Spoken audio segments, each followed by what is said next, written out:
شهر رمضان الذي أنزل فيه القرآن. اعوذ باللہ من الشیطان الرجیم.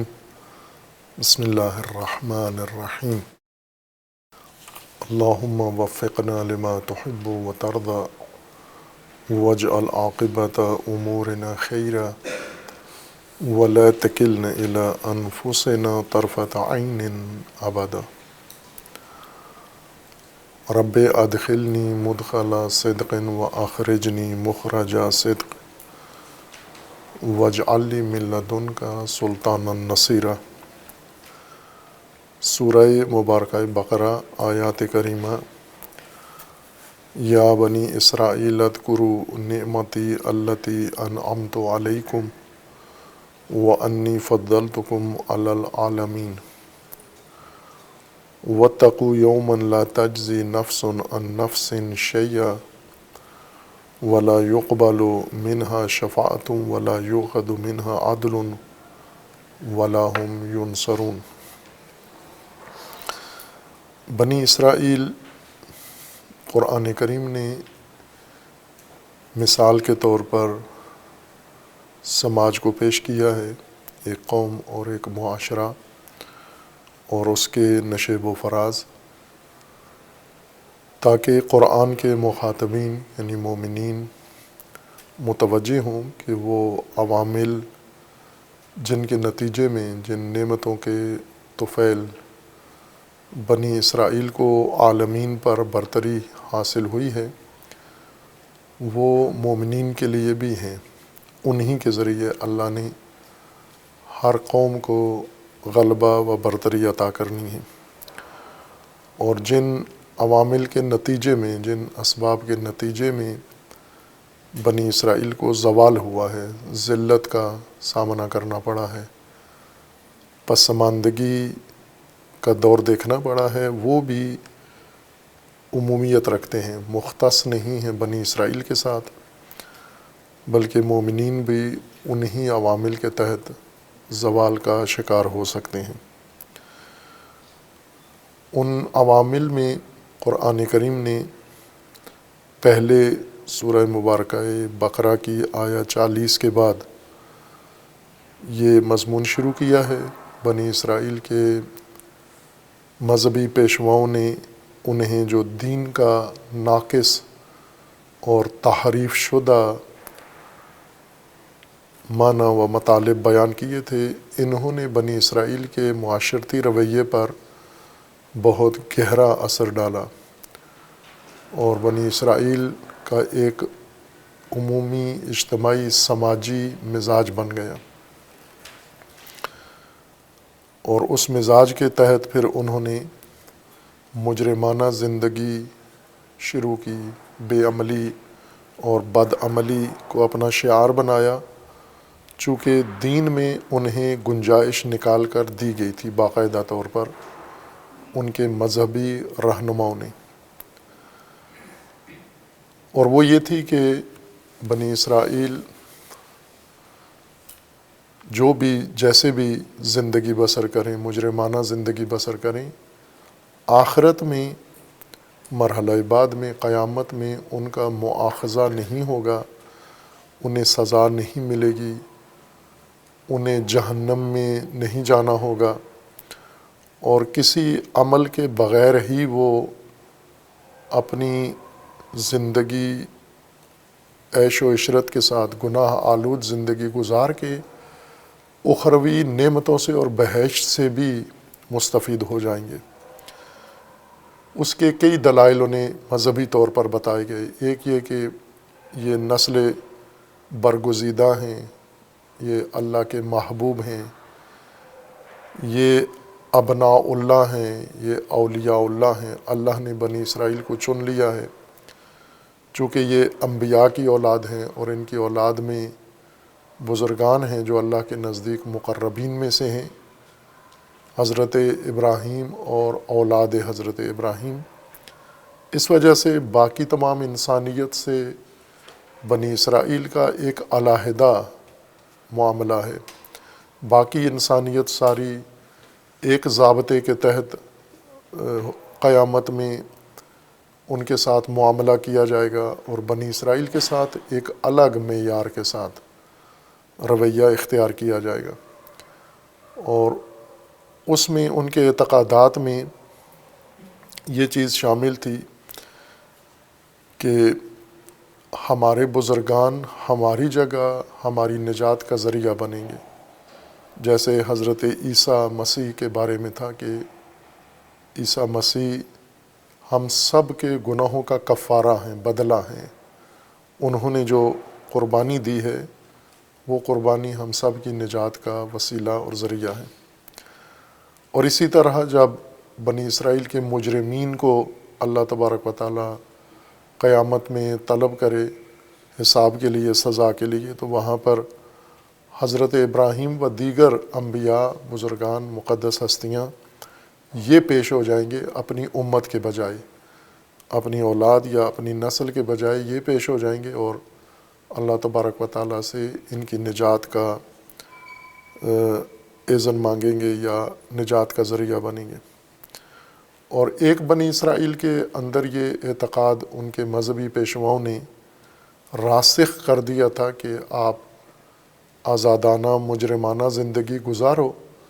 اور اس کا کوئی مواخذہ سزا نہیں ہوگی، چونکہ آپ کی اللہ کی بارگاہ میں مجرموں کی سفارش کر دی جائے گی، اور سفارش کے ذریعے آپ کو سزا سے، جہنم سے نجات مل جائے گی۔ اور ایک نظریہ ان کا یہ تھا کہ اگر ہم اسی دنیا میں معاوضہ دے دیں گناہوں کا تو آخرت کی پکڑ ختم ہو جاتی ہے، اور ایک نظریہ ان کا یہ تھا کہ اگر آخرت میں ہمیں اللہ تبارک و تعالی کی بارگاہ میں جرائم کے وجہ سے اگر طلب کیا گیا تو ہمارے ناصرین کثرت سے موجود ہوں گے، وہ سب آ کر ہمیں اللہ کے عذاب سے اور اللہ کے قانون سے ہمیں بچا لیں گے۔ ان امور پر راسخ اعتقاد پیدا ہوا بنی اسرائیل کا، اور بالخصوص یہود کا، اور اس راسخ اعتقاد کے نتیجے میں یہ ترقی یافتہ قوم، فضیلت یافتہ قوم، یہ غالب قوم دوسری اقوام پر، اس کا غلبہ ہر پہلو سے تھا، صرف طاقت یا سیاست میں نہیں تھا بلکہ علم میں، ٹیکنالوجی میں، اور سماجی امور میں، سیاسی امور میں، انہیں ہر پہلو سے دوسرے انسانی معاشروں پر برتری حاصل تھی ان نعمتوں کے نتیجے میں جو اللہ تبارک و تعالیٰ نے ان کے شامل حال فرمائی، جن کا قرآن مجید میں ذکر کیا جا رہا ہے۔ اب ان تمام ان کے اعتقادات کی یا ان کے ذہنیت کی قرآن نے نفی کر دی ہے، مطلقہ، نہ کہ مشروط طور پر۔ اتقوا یوما لا تجزی نفس عن نفس شیئا، کوئی نفس کسی دوسرے نفس کے جگہ پر قیامت میں، محشر میں، اس یوم جزا میں پیش نہیں ہوگا، مجزی نہیں ہوگا، کافی نہیں ہوگا،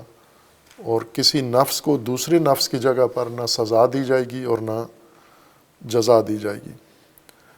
ولا یقبل منہا شفاعت، نہ ہی شفاعت اس دن کسی کی بھی قبول کی جائے گی۔ ولا یؤخذ منہا عدل، اور نہ ہی کفارہ اور معاوضہ لے کر انہیں چھوڑ دیا جائے گا۔ ولا ہم ینصرون، اور نہ ہی نصرت ان کی جائے گی قیامت کے دن۔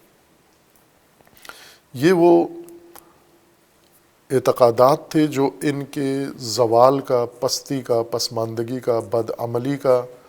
اور مجرمانہ زندگی کا سبب تھے۔ ان اعتقادات کو قرآن کریم نے یکسر ختم کر دیا ہے کہ ان میں سے کسی ایک کی بھی ذرا برابر حقیقت نہیں ہے، سچائی نہیں ہے، یہ تمہارے اپنے تاجر اور پیشہ ور مذہبی رہنماؤں اور مذہبی پیشواؤں کے بنے ہوئے اعتقادات ہیں۔ اللہ نے اس طرح کا نظام قیامت کا، آخرت کا نہیں بنایا۔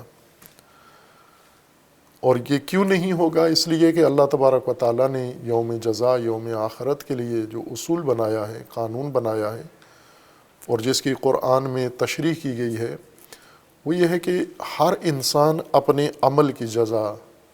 وصول کرے گا۔ جس شخص نے جو عمل کیا ہے اسی کی اس کو جزا ملے گی، جس انسان نے جو عمل کیا ہے اسی کی اس کو سزا بھی ملے گی۔ سزا و جزا دونوں اپنے عمل کی بنیاد پر ہوگا، باقی عمل کے علاوہ کوئی عامل انسان کی سزا اور جزا میں دخیل نہیں ہوگا۔ اور یہ بھی قرآن نے فرما دیا ہے کہ عمل ذرہ برابر عمل خیر ہو یا ذرہ برابر عمل شر ہو، یہ عمل خود وہاں جزا بن کر اور سزا بن کر انسان کو لوٹایا جائے گا، پلٹایا جائے گا، دکھایا جائے گا۔ نہ کہ عمل کچھ اور ہوگا اور سزا عمل سے ہٹ کر کسی اور شکل میں، کسی اور صورت میں انسان کو دی جائے گی، جیسا دنیا میں ہوتا ہے کہ انسان عمل کرتا ہے، برا عمل کرتا ہے، غلط عمل کرتا ہے، جیسے چوری کرتا ہے تو اس کو جیل میں بند کر دیا جاتا ہے، یا چوری کرتا ہے تو اس کو تھپڑ مارا جاتا ہے، کوڑے مارے جاتے ہیں۔ قیامت میں جو سزا ملنی ہے وہ اس طرح سے نہیں ملنی کہ عمل کچھ اور ہو، سزا کچھ اور ہو، بلکہ خود عمل ہی سزا شمار ہوگا، عمل ہی سزا بن جائے گا۔ جیسے انسان کوئی غلطی کرتا ہے اور اس کی سزا اس کو ملتی ہے بیماری کی شکل میں یا حادثے کی شکل میں۔ اگر کوئی انسان غلطی کرتا ہے، اس غلطی کے نتیجے میں حادثے کا شکار ہوتا ہے اور اس حادثے میں انسان کے اعضاء ٹوٹ جاتے ہیں، ہاتھ پاؤں ٹوٹ جاتے ہیں، یہ ہاتھ پاؤں ٹوٹ جانا ہی سزا ہے، خود عمل ہی سزا بن جاتا ہے۔ قیامت میں اللہ تبارک و تعالیٰ نے یہ قانون وہاں پر لاگو کیا ہے کہ خود عمل انسان کا، انسان کی سزا و جزا ہوگی۔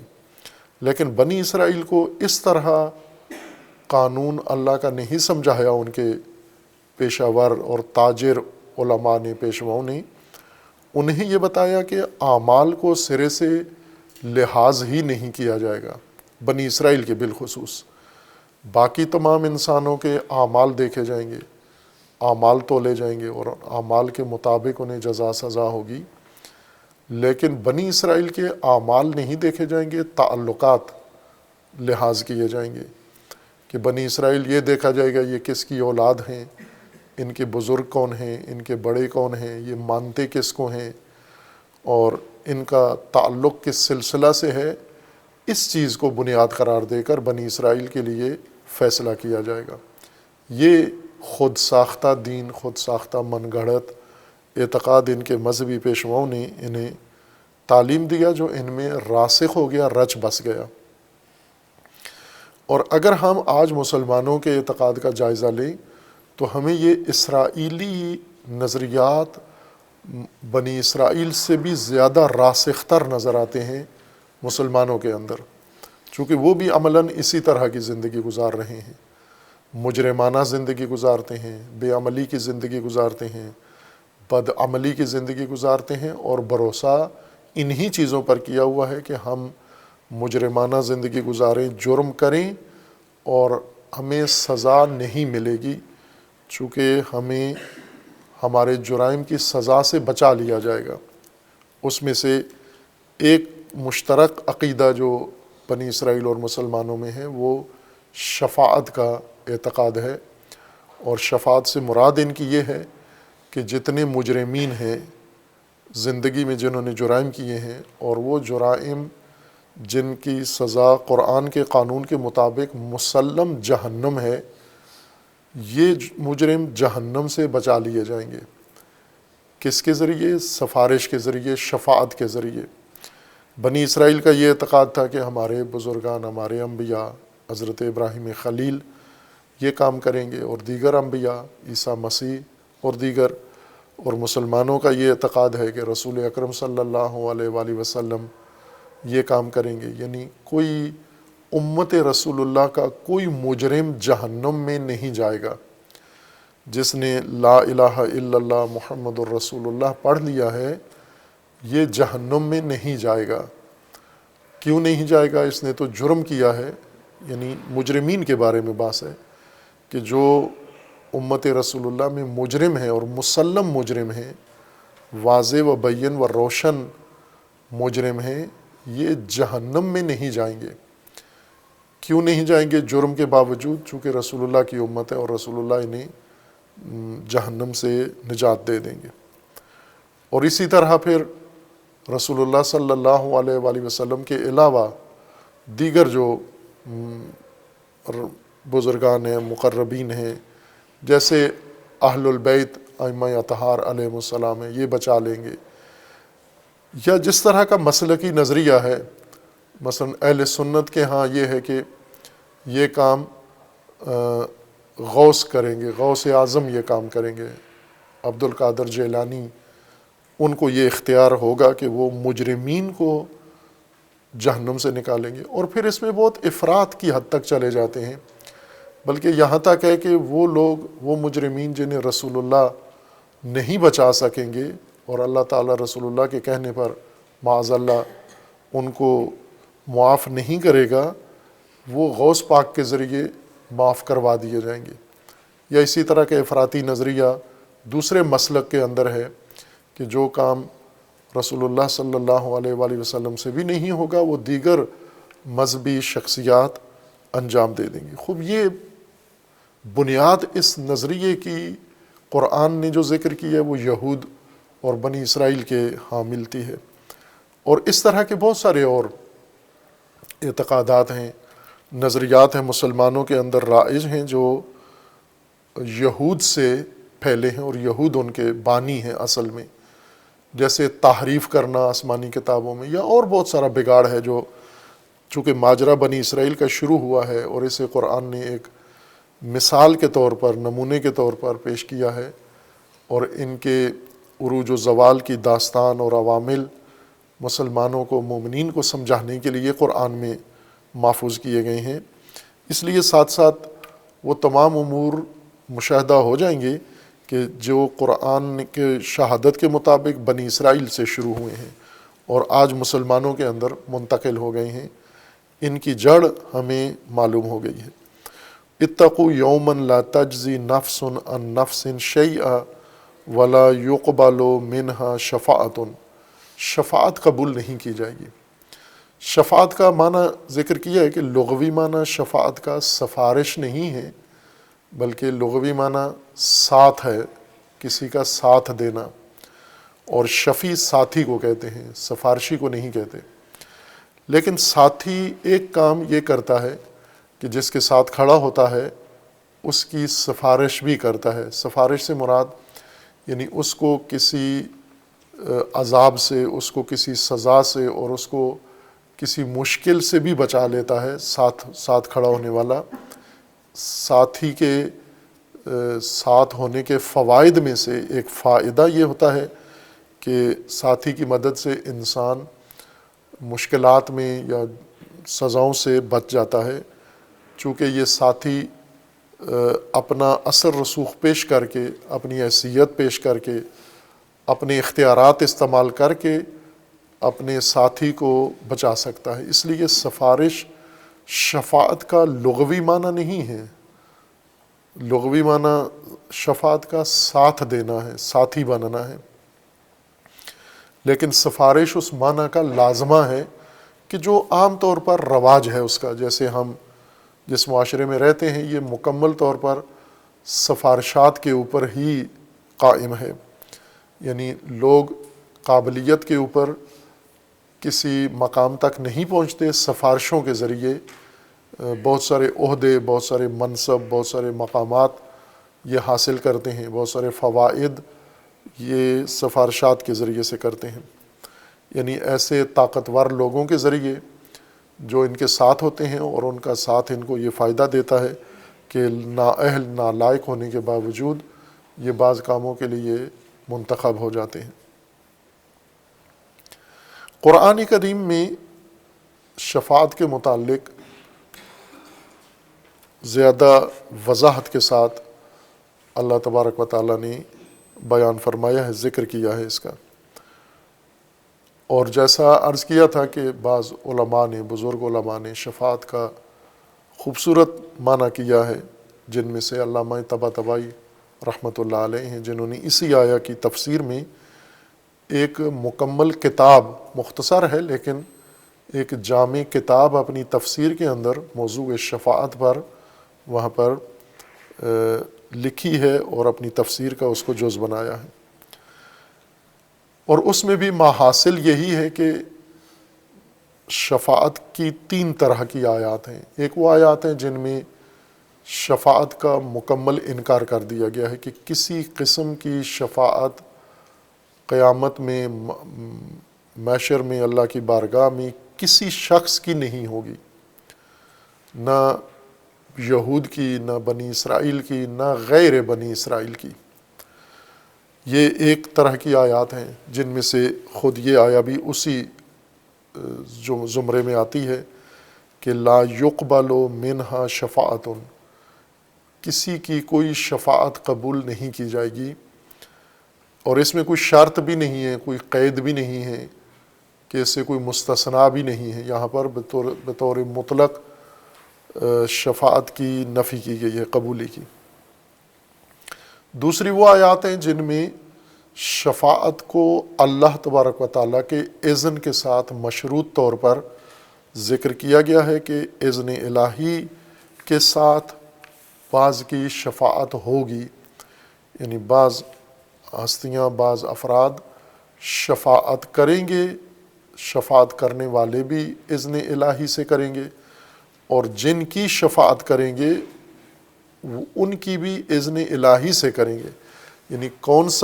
شفاعت کرے گا اس کے لیے بھی اذن الہی درکار ہوگا، اور کس کی شفاعت ہوگی اس کے لیے بھی اذن الہی درکار ہوگا۔ اذن الہی کے بغیر نہ کوئی شفاعت کر سکے گا، نہ کسی کی شفاعت ہو جائے گی۔ اور تیسری وہ آیات ہیں جن میں شفاعت کو منحصر قرار دیا گیا ہے فقط اللہ تبارک و تعالیٰ کی ذات میں، کہ اللہ کے علاوہ کوئی اور منبع یا کوئی اور وسیلہ یا کوئی اور ذریعہ نہیں ہے جو لوگوں کے لیے شفاعت کا ذریعہ بن سکے، فقط اللہ تبارک و تعالیٰ کی ذات ہے۔ اب اس کے لیے ہم ان آیات کا لیتے ہیں، جائزہ لیتے ہیں جو قرآن کریم نے ذکر کی ہیں، کہ جن کے اندر شفاعت کی مطلقہ نفی کی گئی ہے کہ کسی قسم کی کوئی شفاعت نہیں ہوگی۔ سورہ بقرہ کی آیا 48 کے علاوہ سورہ مبارکہ بقرہ کی آیا 123 بھی ہے، اسی مضمون کے ساتھ ہے، اور بنی اسرائیل ہی کے ساتھ ہے۔ اسی طرح کا خطاب بنی اسرائیل کو ہے، اور ان کو خطاب ہے وَاتَّقُوا يَوْمًا لَا تَجْزِي نَفْسٌ عَن نَفْسٍ شَيْئًا وَلَا يُقْبَلُ مِنْهَا عَدْلٌ وَلَا تَنْفَعُهَا شَفَاعَةٌ وَلَا هُمْ يُنصَرُونَ، کہ اے بنی اسرائیل آپ حفاظت اختیار کرو، محفوظ رکھو اپنے آپ کو اس دن سے جس دن کوئی نفس کسی دوسرے نفس سے ذرہ برابر مجزی نہیں ہوگا، کوئی نفس کسی دوسرے نفس کی جگہ پیش نہیں ہوگا، کسی کام نہیں آئے گا، کوئی نفس کسی نفس کے بدلے میں کفایت نہیں کرے گا۔ اور اس کو اللہ تبارک و تعالیٰ نے علیحدہ سے بھی بیان کیا ہے، لا تجزی نفس عن نفس شیئا، بعض رشتوں کا نام لے کر، بعض تعلقات کا نام لے کر، جیسے بھائی کے کسی کام نہیں آئے گا، باپ بیٹا کے کسی کام نہیں آئے گا، بیٹا باپ کے کسی کام نہیں آئے گا، شوہر بیوی کے اور بیوی شوہر کے کسی کام نہیں آئے گی۔ یہ وہ رشتے اور تعلقات ہیں جو دنیا میں ایک دوسرے کے لیے زیادہ فداکاری کرتے ہیں اور کام آتے ہیں، ایک دوسرے کی جگہ پیش ہوتے ہیں، لیکن قیامت میں یہ گنجائش کسی کے لیے نہیں ہے۔ لا تجزی نفس عن نفس شیئا۔ اسی طرح سورہ بقرہ کی آیا 254 میں اللہ تبارک و تعالیٰ نے زیادہ اس مطلب کو وضاحت کے ساتھ بیان کیا ہے کہ کسی قسم کی شفاعت آخرت میں نہیں ہوگی، اور یہاں پر بنی اسرائیل کو نہیں ہے خطاب، یہاں اہل ایمان کو خطاب ہے اس لیے یہ آیت زیادہ اہمیت رکھتی ہے کہ پچھلی 2 آیات میں بنی اسرائیل کے لیے شفاعت کا انکار کیا گیا ہے۔ تو ممکن ہے مسلمان یہ سوچیں، جس طرح بنی اسرائیل کا یہ اعتقاد تھا کہ بنی اسرائیل کے لیے اللہ تبارک و تعالیٰ نے علیحدہ ضابطہ رکھا ہوا ہے اور باقی انسانیت کے لیے علیحدہ ضابطہ مقرر کیا ہوا ہے۔ یہ بنی اسرائیل کا اعتقاد تھا جو قرآن میں بھی ذکر ہوا ہے اور ان کی اپنی کتابوں میں موجود ہے، اور ان کی عملی زندگی بھی اس بات پر گواہ ہے کہ بنی اسرائیل کے لیے اللہ نے علیحدہ ایک میزان اور علیحدہ ضابطہ مقرر کیا ہے۔ مسلمانوں کا بھی یہی خیال ہے کہ امت رسول اللہ صلی اللہ علیہ وآلہ وسلم کے لیے اللہ نے علیحدہ ضابطہ رکھا ہے، باقی انبیاء کی اقوام یا وہ قومیں جن کا کسی نبی سے کوئی تعلق نہیں ہے، انکار کرتے ہیں انبیاء کا، ان کے لیے اللہ نے علیحدہ ضابطہ رکھا ہوا ہے۔ لہٰذا قیامت میں مسلمانوں کے لیے، امت رسول کے لیے الگ ترازو اور الگ حساب کتاب ہوگا۔ یہ گمان ان کے ذہنوں میں بھی موجود ہے، لیکن قرآن کریم نے دونوں سے اس کی نفی کی ہے کہ نہ بنی اسرائیل کے لیے علیحدہ ضابطہ اللہ نے رکھا ہے، نہ رسول اللہ صلی اللہ علیہ وآلہ وسلم کی امت کے لیے علیحدہ ضابطہ رکھا ہے۔ ایک قانون ہے سب کے لیے، وہ رسول اللہ سے پہلے والے انبیاء اور ان کی امتوں کے لیے بھی وہی قانون ہے، رسول اللہ صلی اللہ علیہ وآلہ وسلم کی امت کے لیے بھی یہی قانون ہے، اور وہ لوگ جو انبیاء کے پیروکار ہی نہیں ہیں، کسی نبی کو نہیں مانتے، جیسے لیبرل لوگ ہیں، سیکولر لوگ ہیں، ملحد ہیں اور دہریے ہیں یا ہندو ہیں یا اور طرح طرح کے ادیان یا طرح طرح کے مذاہب اور مسالک سے ان کا تعلق ہے جس میں انبیاء کا کوئی ذکر یا تذکرہ موجود نہیں ہے، ان کے لیے بھی قیامت کا قانون ایک ہی ہے، یعنی انہیں بھی اپنے عمل کی بنیاد پر سزا و جزا ہوگی، مسلمانوں کو بھی ان کے عمل کی بنیاد پر سزا و جزا ہوگی، اور بنی اسرائیل کو بھی ان کے عمل کی بنیاد پر سزا و جزا ہوگی۔ ایک ترازو اور ایک میزان سب کے لیے ہوگا۔ اس لیے یہ آیا خصوصاً اہل ایمان کو خطاب کرتی ہے۔ سورہ بقرہ آیا 254 میں ہے، یا ایھا الذین آمنوا انفقوا مما رزقناکم من قبل ان یأتی یوم لا بیع فیہ ولا خلۃ ولا شفاعۃ والکافرون هم الظالمون۔ اے ایمان والو، اے وہ لوگوں جو ایمان لائے ہو، یا ایھا الذین آمنوا، کہ اس تعبیر سے قرآن میں ہمیشہ امت رسول اللہ صلی اللہ علیہ وآلہ وسلم ہی مراد ہیں، جو رسول اللہ کی نبوت پر ایمان رکھتے ہیں اور قرآن پر ایمان رکھتے ہیں۔ ان کو یہ بتایا گیا ہے کہ انفقوا مما رزقناکم من قبل ان یاتی یوم لا بیع فیہ ولا خلۃ ولا شفاعۃ۔ آپ جو کچھ اللہ نے آپ کو عطا کیا ہے، ارزاق کیا ہے اللہ نے آپ کو، اس کو انفاق کرو، اس کو بروئے کار لاؤ، اس کو خرچ کرو، آپ یہ تمہاری نجات کا ذریعہ ہے۔ یعنی قیامت میں واحد چیز، تنہا چیز جو تمہارے کام آئے گی وہ یہ انفاق ہے، وہ انفاق جو اللہ کے رزق سے تم نے کرنا ہے، نہ اپنے رزق سے۔ مما رزقناکم، ہم نے تمہیں رزق دیا ہے، اور ہم نے اس رزق جو ہم نے دیا ہے اس کا استعمال اور اس کا مصرف بھی آپ کو بتایا ہے کہ اسے کہاں صرف کرنا ہے آپ نے۔ اگر اللہ کے بتائے ہوئے ضابطے کے مطابق اس سب چیز کو خرچ کرو، مما رزقنا صرف مال نہیں ہے، جو کچھ ہم نے تمہیں عطا کیا ہے، یعنی جو تمہاری قابلیت ہے، جو تمہاری ذہانت ہے، جو تمہاری صلاحیتیں ہیں، جو تمہاری مہارتیں ہیں، جو تمہاری توفیقات ہیں، حیثیت ہے، اور جو اختیارات ہیں تمہارے، یہ سب ہمارے دیے ہوئے ہیں، ان سب کو خرچ کرو اس سے پہلے کہ وہ دن آ جائے، من قبل ان یاتی یوم، اس زندگی میں یہ سب کچھ خرچ کرو اس سے پہلے کہ وہ دن آ جائے تمہارا، لا بیع فیہ، جس میں کوئی بیع نہیں ہے، یعنی مال کے ذریعے سے آپ کی بخشش نہیں ہوگی۔ کہ اگر آپ یہ سوچو کہ ہم مال خرچ کریں، جیسا کہ ابھی بعض مسلمان گروہ ایسے ہیں کہ مال خرچ کرتے ہیں، زندگی مجرمانہ گزارتے ہیں. مثلا مال کا کچھ حصہ، اپنے مال کا کچھ حصہ خرچ کرتے ہیں، انفاق کرتے ہیں. خصوصاً اس وقت جب ماہ مبارک رمضان ہے تو یہ لوگ جن کے پاس مال ہے، اللہ نے دیا ہے، اس کا کچھ حصہ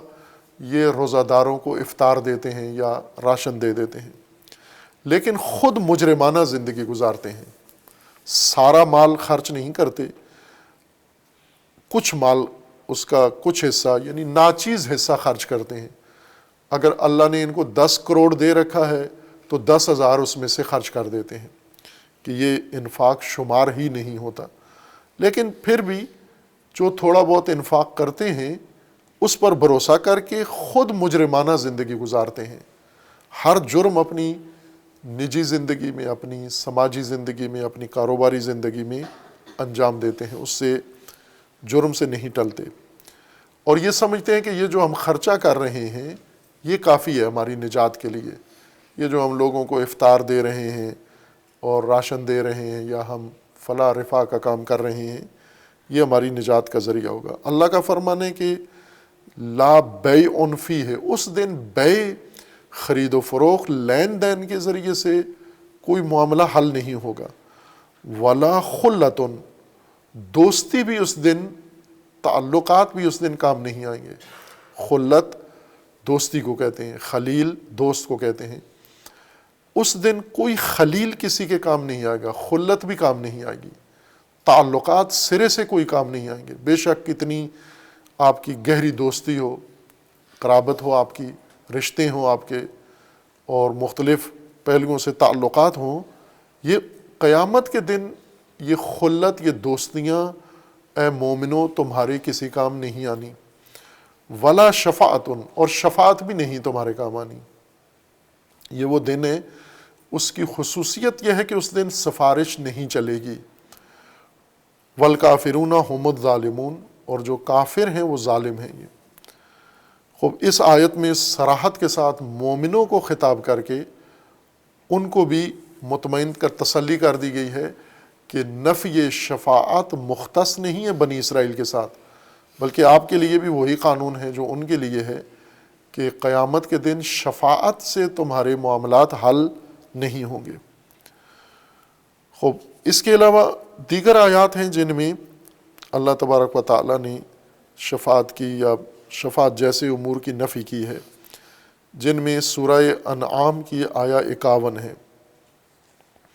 سورہ مبارکہ انعام آیا 51 میں اللہ تبارک و تعالیٰ کا فرمانا ہے وَأَنذِرْ بِهِ الَّذِينَ يَخَافُونَ أَن يُحْشَرُوا إِلَىٰ رَبِّهِمْ لَيْسَ لَهُم مِّن دُونِهِ وَلِيٌّ وَلَا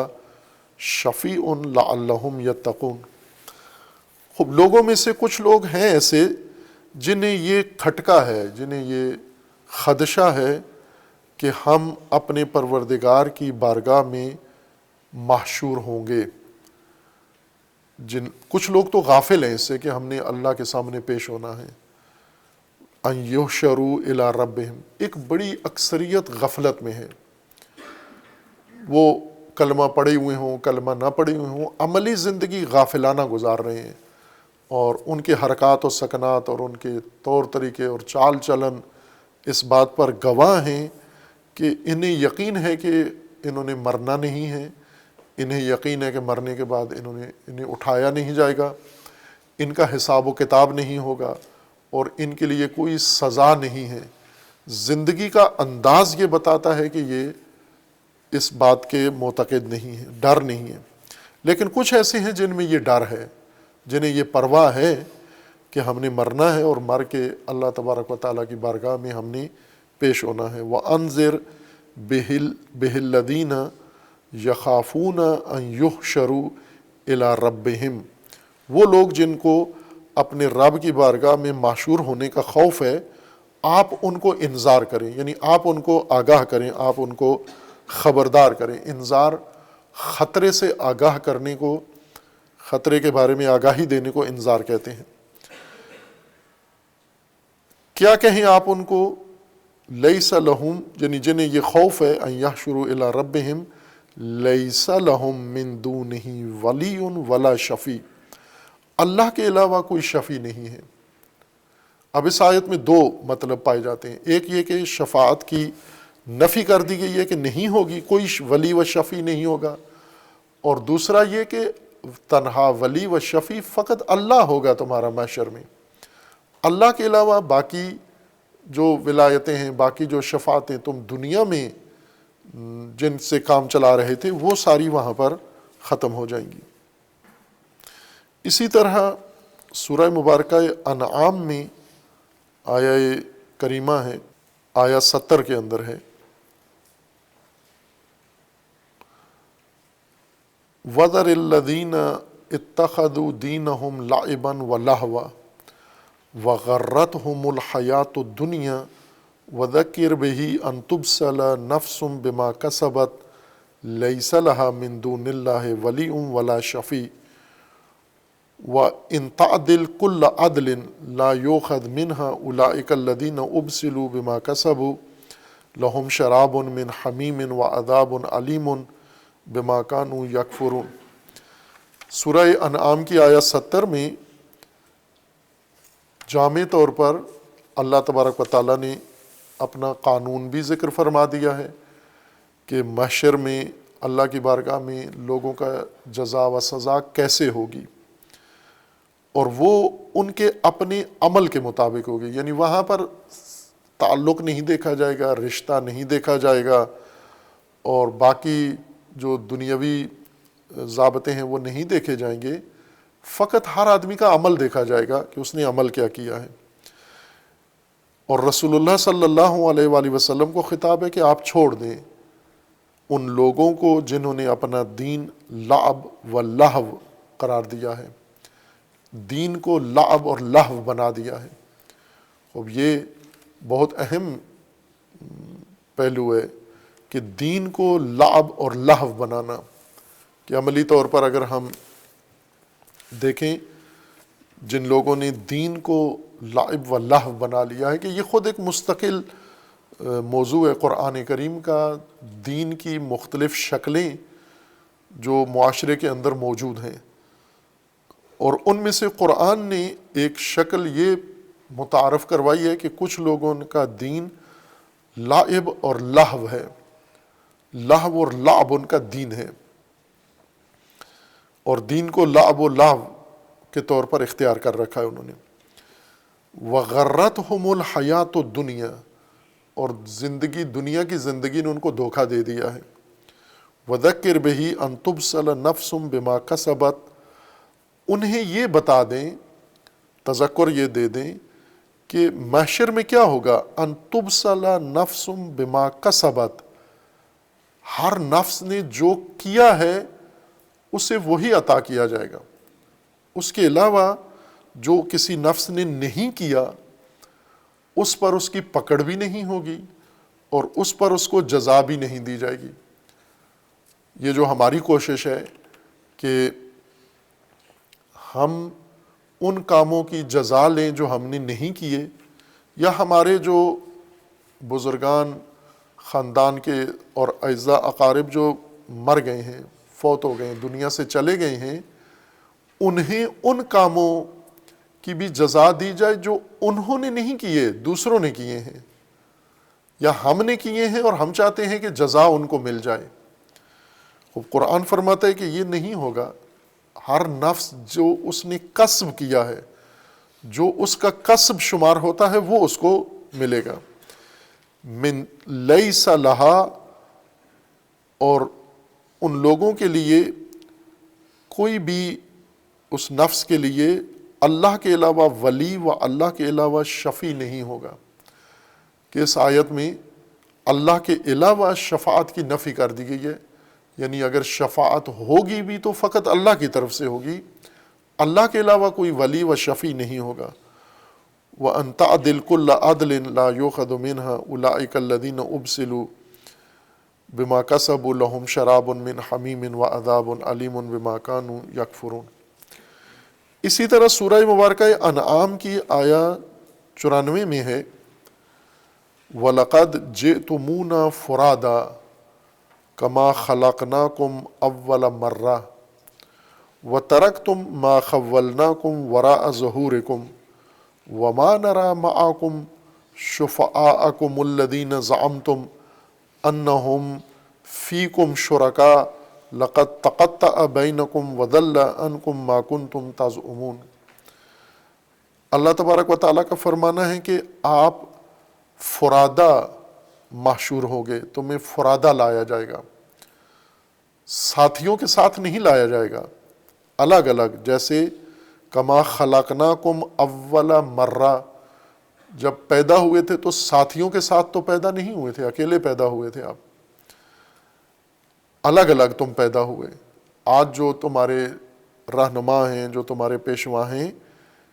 پیدائش میں تو یہ تمہارے ساتھی نہیں تھے، یہ تمہارے شفعاء نہیں تھے، شفیع یعنی ساتھی۔ اسی طرح جب اللہ کی طرف پلٹائے جاؤ گے وہاں بھی یہ تمہارے ساتھی نہیں ہوں گے، تم اکیلے ہی فرادہ ہی اللہ تبارک و تعالیٰ کی بارگاہ میں حاضر کیے جاؤ گے۔ وَتَرَكْتُمْ مَا خَوَّلْنَاكُمْ وَرَاءَ ظُهُورِكُمْ، اور کیا ہوگا؟ جو کچھ تم نے عمل چھوڑ آئے ہو پیچھے، یعنی دنیا میں جو کارکردگی اپنی چھوڑ آئے ہو وہ ہوگی، اور تم فرادہ ہوں گے، تم ہوگے اور تمہارے اعمال، تم اور تمہاری کارکردگی یہ ہوگی۔ وَمَا نَرَى مَعَكُمْ شُفَعَاءَكُمُ الَّذِينَ زَعَمْتُمْ أَنَّهُمْ فِيكُمْ شُرَكَاءُ، تو اس دن جن شفعاء پر بھروسہ کر کے تم تکیہ کر کے اور اعتماد کر کے بیٹھے ہوئے تھے کہ جب ہم مریں گے تو یہ ساتھی ہمارے ساتھ ہوں گے، ہم تو نہیں دیکھ رہے، کوئی تمہارے ساتھ آیا نہیں ہے، فرادہ ہی آ گئے ہو۔ وَمَا نَرَى مَعَكُمْ شُفَعَاءَكُمُ الَّذِينَ، کہاں ہیں وہ ساتھی تمہارے؟ یعنی جیسے دنیا میں انسان یہ تظاہر کرتا ہے، تأثر دیتا ہے کہ اس کے بہت سارے ساتھی ہیں، اس کے بڑے تعلقات ہیں، اور ہر معاملے میں، ہر مسئلے میں وہ اس کے ساتھ کھڑے ہیں۔ مثلاً ہم سیاستدانوں کی یا سیاسی لوگوں کی جو صورتحال ہے اس کا جائزہ لیں، یہ مثال بن سکتا ہے ہمارے لیے۔ بعض سیاستدان ہیں وہ یہ تأثر دیتے ہیں کہ ان کے ساتھی ہیں، عوام ان کے ساتھ ہیں، خوب یہ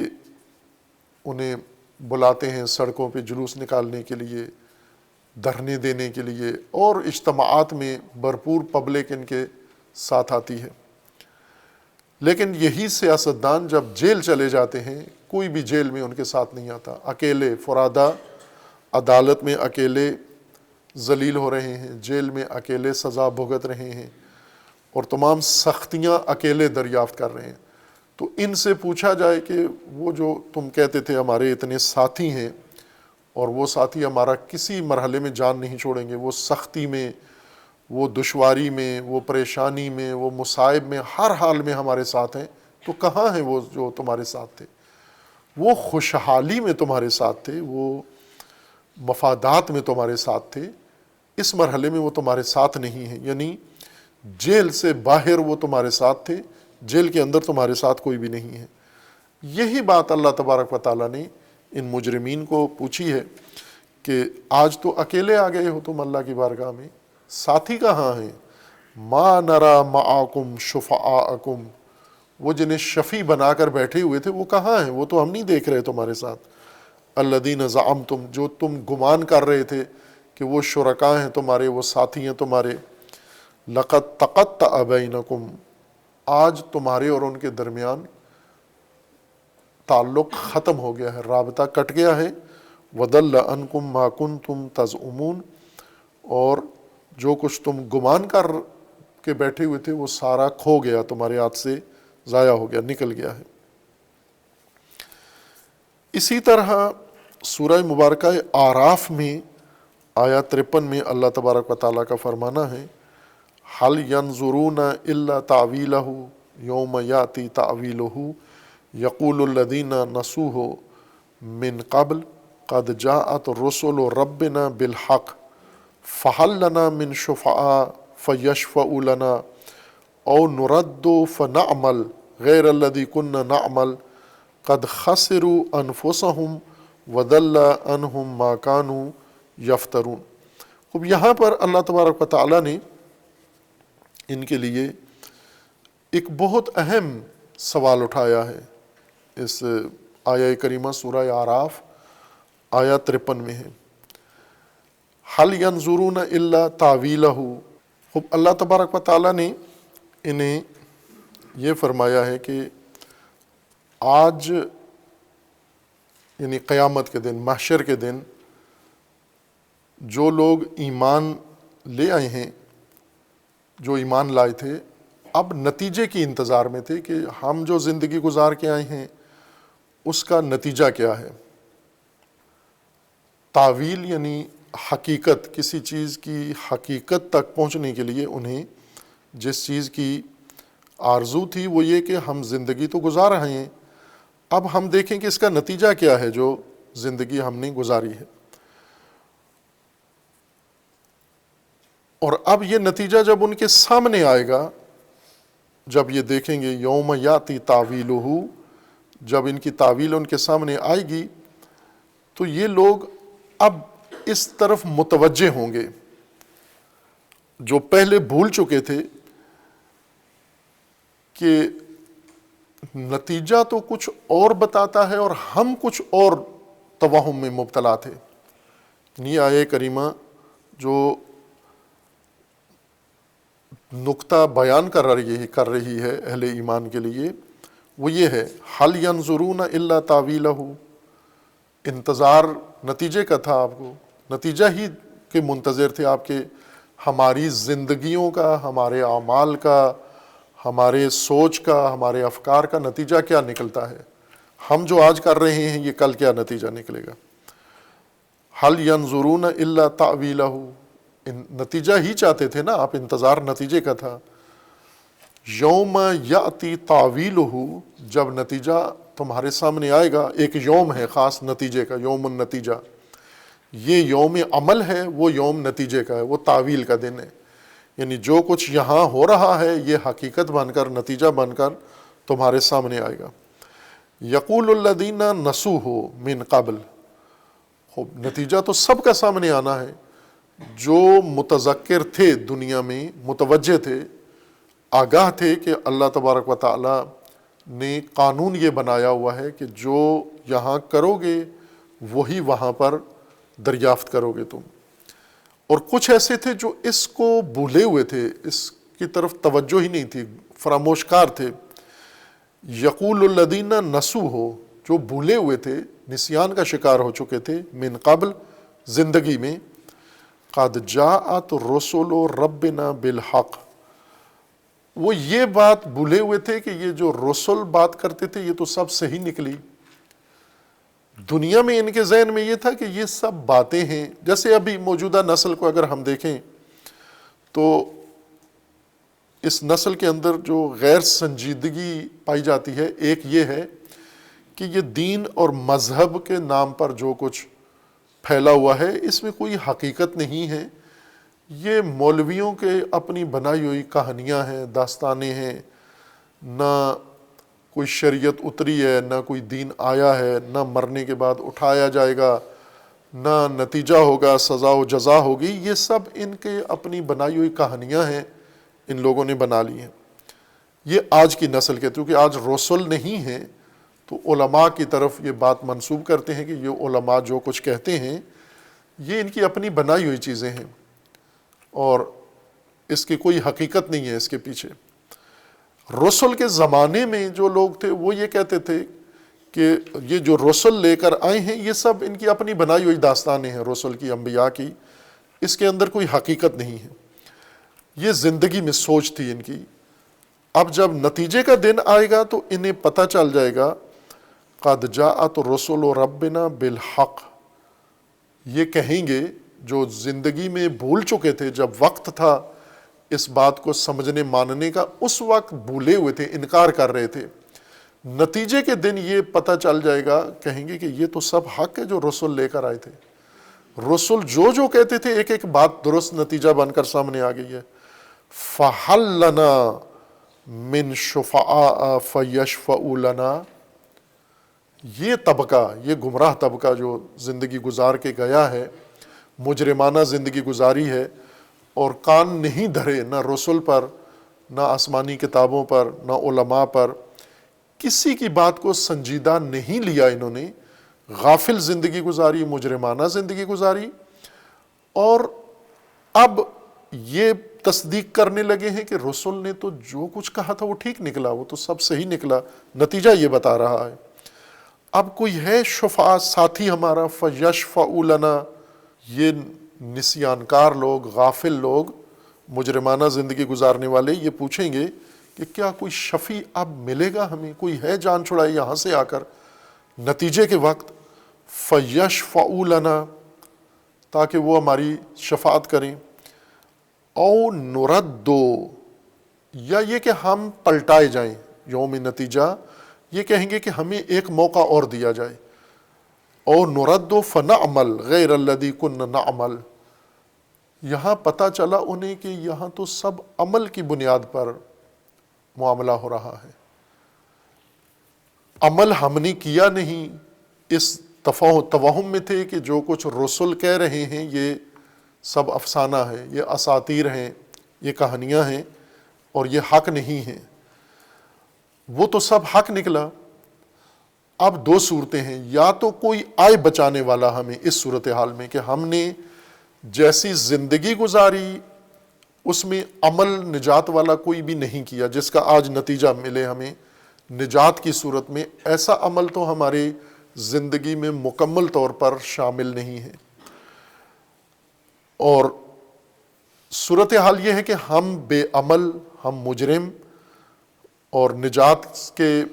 بالکل قابل نہیں ہیں۔ اب دو صورتیں ہیں، یا ہمیں پلٹایا جائے واپس،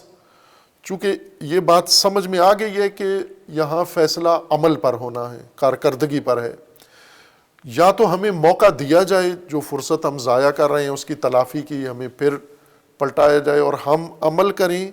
غیر الذی کنا نعمل، اب ہم اور طرح کی زندگی گزاریں گے، جو زندگی پہلے گزار کے آئے ہیں پتہ چل گیا ہے کہ وہ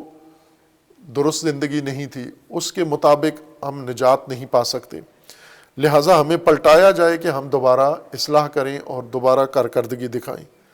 یا پھر یہ ہے کہ اگر ہمیں پلٹایا نہیں جاتا تو کوئی شفعاء، کوئی ساتھی، شفاعت کرنے والے یہاں ہماری مدد کو پہنچائیں، چونکہ دنیا میں ایسے ہوتا تھا کہ جب ہم نتیجے کے وقت نتیجہ اپنے خلاف دیکھتے تھے تو فوراً اس وقت شفعاء کو طلب کرتے تھے کہ اب آؤ، ہم نے جو کچھ کرنا تھا وہ نہیں کیا، نتیجہ ہمارے حق میں نہیں نکلا، اس نتیجے کو بدلو آ کر، اور شفعاء ہمارے طاقتور تھے، وہ پہنچ آتے تھے اور آ کر نتیجہ ہمارے حق میں بدل دیتے تھے۔ مثلاً ہم نے امتحان دیا پڑھے بغیر اور اب نتیجے میں ہم فیل ہو گئے ہیں تو فوراً شفعاء کو بلاتے ہیں کہ اور نتیجہ بدل دو ہمارا، یا ہم نے کہیں ملازمت اختیار کرنی تھی اور وہاں پر ہماری قابلیت ثابت نہیں ہوتی، ہمارا انٹرویو ٹھیک نہیں ہوا اور جو معیار تھا ملازمت کا اس پہ ہم پورے نہیں اترتے، نتیجے میں ہم مسترد ہو گئے ہیں، ہمیں نہیں سلیکٹ کیا گیا، تو اب کیا کریں، نتیجہ تو ہمارے حق میں نہیں نکلا، تو شفعاء کو بلاؤ، وہ آئیں اور نتیجہ ہمارے حق میں بدل دیں۔ اس لیے یہ شفعاء کی طرف دیکھ رہے ہوں گے کہ کوئی شفیع یہاں بھی ہے، دنیا میں تو آ جاتے تھے ہمارے ساتھی اور وہ آ کر نتیجہ ہمارے حق میں بدل دیتے تھے، وہ نتیجہ جو ہم کارکردگی کے ذریعے نہیں لے سکے یہ ہمارے حق میں بنا دیتے تھے۔ حل ینظرون الا تاویلہ، نتیجہ ہی چاہیے تھا نا، تمہیں نتیجے کی انتظار میں تھے۔ جیسے ابھی بہت ساری لوگوں کی زبان پر ہے نا کہ اب تو جانے دو، قیامت میں دیکھ لیں گے، اب تو معاملے کو جانے دو نا، یہ تو اللہ کا معاملہ، اللہ دیکھے گا، اس سے آپ کو کیا سروکار ہے۔ مثلا کسی مجرم کو، کسی گناہگار کو کوئی تذکر دے تو یہ کہتا ہے کہ یہ تو آخرت کے معاملات ہیں، یہ تو اللہ دیکھے گا، یہ تو تمہارا کام نہیں ہے، تم کیوں حساسیت دکھا رہے ہو۔ میں اگر مثلا کسی کو کہو کہ حرام کھا رہے ہو تو وہ کہتے ہیں یہ اللہ کا معاملہ ہے، اللہ کے سامنے جا کر پیش ہوگا، وہاں پتہ چل جائے گا کہ میں جو کھا رہا ہوں وہ حرام ہے نہیں ہے، اس کی سزا ہے یا نہیں ہے، یہ اللہ سے مربوط کام ہے، یہ آپ سے مربوط نہیں ہے۔ اس طرح کی گفتگو مروج ہے، رائج ہے یہ گفتگو، کہ نتیجے پر ٹال دیتے ہیں کہ بھائی آج تو یہ باتیں نہ کرو نا، یہ تو کل پتہ چل جائے گا، موت کے بعد پتہ چل جائے گا۔ اب اللہ کا فرمان ہے کہ حل ینظرون الا تعویلہ، اسی کی انتظار میں تھے، تعویل و نتیجے کے انتظار میں تھے نا تمہیں، کہ جو ہم کر رہے ہیں اس کا نتیجہ کیسے نکلے گا۔ اب یوم یاتی تعویلہ، لو ابھی وہ دن آ گیا ہے نتیجے کا، یہ رہی تمہاری کارکردگی کی تعویل و نتیجہ۔ یقول الذین نسوہ من قبل، جو اس کو فراموش کیے ہوئے تھے وہ کہیں گے قد جاءت رسل ربنا بالحق، یہ جو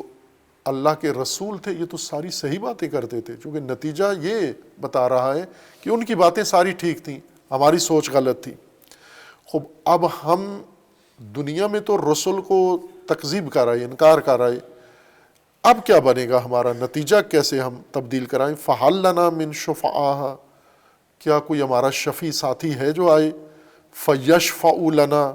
جو ہمارے حق میں شفاعت کر دے اور ہمیں بچا لے، ہمیں سزا سے معاف کرا دے۔ فَنَعْمَلْ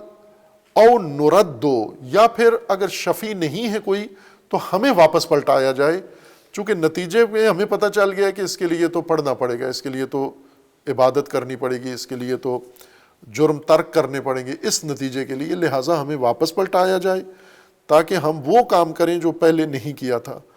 قد خسروا انفسهم وضل عنهم ما كانوا يفترون، خب شفاعت کی امید پر بیٹھ کر اور واپس پلٹنے کا بھی امکان نہیں، وہاں شفیع بھی کوئی نہیں، اور انہوں نے اس طرح اپنے نفسوں کو گھٹا دیا۔ وَضَلَّ عَنْهُمْ مَا كَانُوا يَفْتَرُونَ، اور جو کچھ انہوں نے گھڑا ہوا تھا وہ سارا یہاں ختم ہو گیا۔ یعنی زندگی میں جو توہمات، جو گمانات انہوں نے رکھے ہوئے تھے، یہاں کچھ بھی انہیں نظر نہیں آ رہا۔ عموماً اس کی ایک اور مثال جو اس وقت ہمارے ملک میں بھی ہے، باقی ملکوں میں بھی ہے، کہ ہمارے ملک کی معاشی حالت بہت ہی ابتر ہے، اور اس ابتر صورتحال میں موجودہ نسل، جوان، ان کی ترجیح یہ ہوتی ہے کہ ہم بیرون ملک جائیں اور وہاں جا کر ہم پیسے کمائیں۔ وہاں پر ان کے ذہنوں میں یہ ہے کہ پیسے اسی طرح سڑکوں پہ، فٹ پاتھوں پہ، کیاریوں میں پڑے ہوتے ہیں، اٹھانے والا کوئی نہیں ہے، اگر ہمیں ویزا مل جائے تو یہ ساری رقم ہم اٹھا کے اپنے گھر والوں کو بھیجیں گے اور خود بھی، اور پھر یہ اس کے لیے یہ ان کا تصور ہے کہ ہم مغربی دنیا میں جائیں گے، ہم فلاں دنیا میں جائیں گے، وہاں پر ہم پیسے کمائیں گے۔ اس پوری ایک عمارت ان کی بنی ہوتی ہے۔ ایک دفعہ ہم وہاں پہنچ جائیں، وہاں پہنچنے کے بعد پھر یہ ہوگا، اور پھر یہ کسی طرح پہنچ جاتے ہیں ایک دن وہاں، ملک سے بھاگتے ہیں بغیر پاسپورٹ کے ساتھ، کسی سمگلر کا سہارا لیتے ہیں، غیر قانونی طریقوں سے مختلف ملکوں میں رلتے ہوئے ذلت کے ساتھ مصیبتوں کو برداشت کر کے ایک دن اپنی موعود سرزمین پہ یہ پاکستانی جوان پہنچ جاتے ہیں۔ وہاں پہنچ کر جب انہیں ان کنٹینروں میں یا ٹرکوں میں ڈال کے غیر قانونی طور پر ایجنٹ لے جاتے ہیں، وہاں پہنچ کر کچھ بھی جو انہیں یہاں سبز باغ دکھائے گئے تھے کچھ بھی نظر نہیں آتا۔ انہیں کہا گیا تھا کہ وہاں کمپنی ہے، وہاں پر آپ کے لیے رہائش کا انتظام ہے، وہاں آپ کے لیے یہ بندوبست ہے، وہاں آپ کے لیے جاب انتظار کر رہی ہے۔ جب وہاں پہنچتے ہیں کچھ بھی نہیں ہے، انہیں اپنے حال پر چھوڑ دیا جاتا ہے۔ اب وہاں کی پولیس سے چھپتے پھرتے ہیں، کھانے کے لیے کچھ نہیں، پہننے کے لیے کچھ نہیں۔ اس کو عربی بنائیں تو وہ بنتا ہے وَضَلَّ عَنْهُمْ مَا كَانُوا يَفْتَرُونَ، جو گھڑا ہوا تھا، جو بنا ہوا تھا، جو نقشہ بنایا ہوا تھا، وہ سارا یہاں گم ہو گیا، وہ تو کچھ بھی نہیں ہے جو انہیں بتایا گیا تھا۔ اسی طرح یہی حال گمراہوں کا ہوگا، مجرموں کا ہوگا، جو شفعاء کی انتظار میں بیٹھے ہوئے تھے۔ جیسے یہ مغرب میں بھاگ کے جانے والے، بہشت مغرب میں جانے والوں کو کہا جاتا ہے کہ وہاں جب آپ جائیں گے تو وہاں کے لوگ آپ کے استقبال کے لیے آئیں گے، وہ آپ کو لے جائیں گے، کمپنیوں میں جا کے آپ کو نوکریاں بھی دیں گے، آپ کو رہائشیں بھی دیں گے۔ تو وہاں تو کوئی نظر نہیں آتا، پولیس صرف نظر آتی ہے اور تو کوئی بھی نظر نہیں آتا۔ مجرموں کے ساتھ محشر میں یہی کام ہوگا کہ جو انہوں نے یہاں دنیا میں سوچا ہوا تھا کہ عمل کی بنیاد پر نہیں ہے سب کچھ، شفاعہ کے بھروسے پر ہم جاتے ہیں، شفاعت سفارشوں کے بھروسے پر جاتے ہیں، اتنی اچھی ہستیاں ان سے ہمارا تعلق ہے، امیدیں، کیا وہ ہمیں وہاں تنہا چھوڑ دیں گے؟ اتنے تو وہ نہیں ہو سکتے بے حس، وہ یقیناً ہم ان کی امت ہیں یا ہم ان کا تعلق ہے ہمارا ان کے ساتھ، تو وہ ہمیں یقیناً وہاں سہارا دیں گے۔ ایسے تو نہیں ہو سکتا کہ ہم وہاں جائیں اور وہاں جہنم چلے جائیں ہم۔ یہ تمام جو خواب تھا ان کا وہاں سارا ختم ہو جائے گا، خسارہ ہوگا، نہ واپس پلٹ سکتے ہیں، نہ کوئی شفاعت کو آئے گا۔ اب یہ ہیں، اور ان کی کارکردگی صفر تھی ان کی، بلکہ منفی تھی ان کی، بلکہ جرائم ہی جرائم تھے۔ اب مجرموں کو کون وہاں شفاعت آئے کرنے کے لیے کہ مجرموں کو چھوڑ دے؟ ان ربکم الذی خلق السماوات والارض فی ستۃ ایام، یہ ایک آیہ کریمہ ہے سورہ مبارکہ اعراف کی، آیہ 53 میں ہے۔ اسی طرح سورہ یونس میں بھی اسی مضمون کی آیت ہے، سورہ یونس آیہ 3 میں ہے، ان ربکم اللہ الذی خلق السماوات والارض فی ستۃ ایام ثم استوی علی العرش یدبر الامر ما من شفیع الا من بعد اذنہ ذالکم اللہ ربکم فاعبدوہ افلا تذکرون، کہ اس آیت کے اندر دیگر آیات کی طرح شفاعت اللہ کے اذن سے مشروط قرار دی گئی ہے۔ کوئی شفیع نہیں ہوگا، اور اگر کوئی ہوا تو وہ اللہ کے اذن سے ہوگا۔ اس اذن الہی کے ساتھ شفاعت کو تھوڑی وضاحت کی ضرورت ہے، اور چند آیات اور ہیں جو اس بارے میں بعد میں انشاءاللہ بیان کریں گے۔ صلی اللہ علی محمد وعلیہ۔ شهر رمضان الذي أنزل فيه القرآن